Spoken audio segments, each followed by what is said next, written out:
The Brazilian capital is now the headquarters for a transition team preparing for government. General, good afternoon. Thank you so much for taking the time. CGTN was given the opportunity to speak to the Vice President-elect, he's a former general, to explore what changes might be imminent under a Bolsonaro presidency. I'd like to ask you... I asked him first about the Brazil-China relationship. In Mr. Bolsonaro's campaign to become president, he was quite critical of the relationship with China. He said that China was effectively trying to buy Brazil.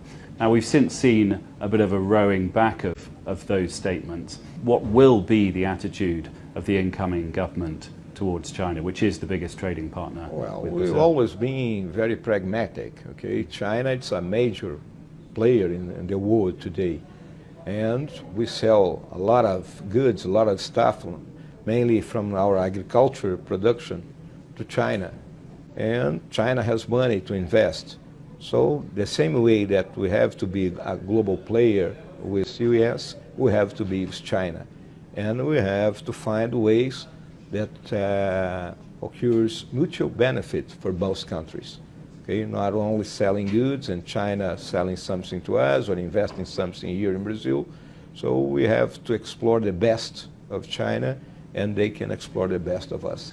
Specifically, are you going to try and make this economy less dependent on commodities? I mean, that has been historically one of the big problems of Brazil and many of its neighbours, that it's all fine in the good times when commodity prices are high, but when they dive, then the government's in trouble. Yeah, the problem is we have, our industry has been shattered by the problems that we suffer in our economy. Mm-hmm. So we are going to spend some time until we can recover our industrial capacity.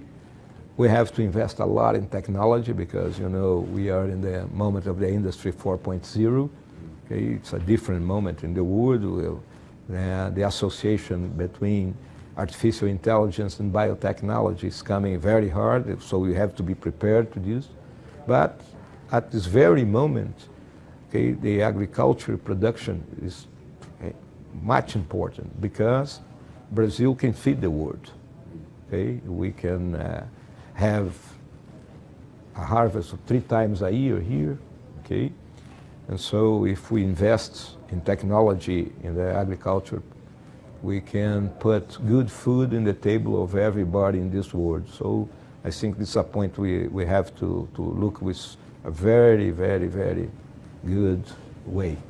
Now, Brazil can feed the world, but there may be an environmental cost to that, and much of the international coverage, really, of Bolsonaro's victory has focused on what might happen to one of the great world environmental treasures, the Amazon. You have this extraordinary resource in your country. Is the Amazon threatened by a Bolsonaro presidency? No, never. We both come from the army, and the army is in the Amazon area, it's protecting the Amazon area. I lived there for 5 years. Okay, my father, my grandmother, they come from the Amazon area. I know that very much, we know that very much. And our agricultural production will never menace the Amazon area.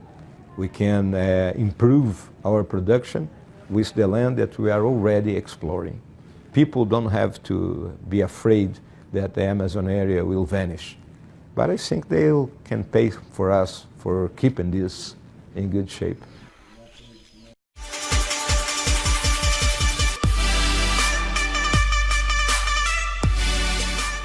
The incoming president, however, has expressed the controversial view that protecting the forest for the sake of its indigenous inhabitants is misguided. The indigenous people, they want to join civilization. They want to stay in the middle of a jungle without the facilities that you have today. They want to have access to television, they want to go to school, they want to go to university, they want to make money. Okay? They don't just want to stay like people that are still in the Stone Age. Can we be sure of that? Oh, for sure, for sure. They don't want to stay in that situation. Contentious statements like that have led to suggestions that the tone of the Bolsonaro administration might be similar to that of the current White House. But the general said the comparison should not be overstated. His boss, he insisted, won't be a tropical Trump. Mr. Bolsonaro has been a politician in the last 30 years. It's different from President Trump. but I think that President Trump is making politics that's good for America. That's why he was elected, and so far as I know, people in the United States are happy with him, most people. Okay? And that's what's going to happen here in Brazil too. Mr. Bolsonaro has been elected in a wave of change, okay? And I think the way that we are going to govern Brazil, it's going to be good for our population in general. The most pressing regional issue in the coming months for Brazil is Venezuela, its neighbour to the north. It is in economic meltdown. The general said closing the border was out of the question, but this is how he views the migrants heading to Brazil.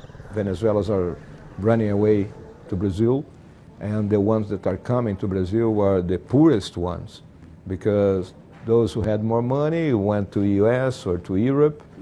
I think the middle class went to Colombia and other Spanish-speaking countries that are neighbors, and here to Brazil is the lowest class that are coming. So it's a question of humanitarian aid. 90,000, 100,000, 150,000 Venezuelans that come to Brazil, it won't mess with us. You're a former general, one of the very highest ranks in the Brazilian army. There are many people from a military background that are coming into this government. Many were elected to the new Congress. People are a bit concerned that this might be a sort of backdoor form of turning back the clock to a military government. We in military, we have principles, we have values, and the population was looking for this. That's why a lot of military has been elected to Congress. In our case, Bolsonaro and I, we've been elected as citizens of Brazil. Okay, we came from military, but Bolsonaro is a politician in the last 30 years. I think he's more a politician than a military. But he's very much given the impression that it is the army that can put this house in order. No country can live without order, without authority. Obvious that order and authority has to be together with the law. Okay? Nothing outside the law, nothing outside the Constitution. And what has happened here in Brazil, that the law enforcement was very soft. We need to be more hard. Brazil is still in the midst of the biggest political corruption investigation this country's ever seen. One of the controversial decisions Mr. Bolsonaro has made is to appoint the judge that oversaw that investigation as his own justice minister. The vice president-elect said the appointment is not about closing down the inquiry. It, he says, shows how determined his government will be against corruption. He is giving a serious advice to Brazil as a whole that the combat to corruption will be endless. We can't afford corruption. We can't stand corruption.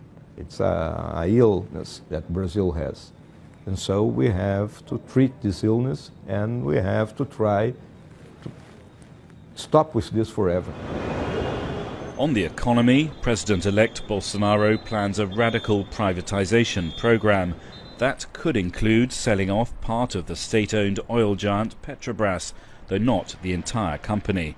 We have today, I think, about 147 state-owned companies, and most of them can be privatized. But in the case that you talk with Petrobras, it's an asset of Brazil. And finally, on a sort of personal note, you're coming in as a vice president of Brazil. I think that of the 37 presidents in Brazil, 8 were formerly vice presidents. Now, I'm not going to ask you whether you want to be president, but you must have pondered the possibility that through circumstance or any other possibility really, there is a chance you could become president. What do you think? Now, of course, that every time you are elected as vice president, you can, in some moment, become president. But I'm not thinking about this. I've with Mr. Bolsonaro because I believe in his ideals, I believe in his project, and I'm together with him like a Siamese brother. Okay? That's the way I behave with him. General, Vice President-elect, thank you so much. Thank you very much for Thank you. this.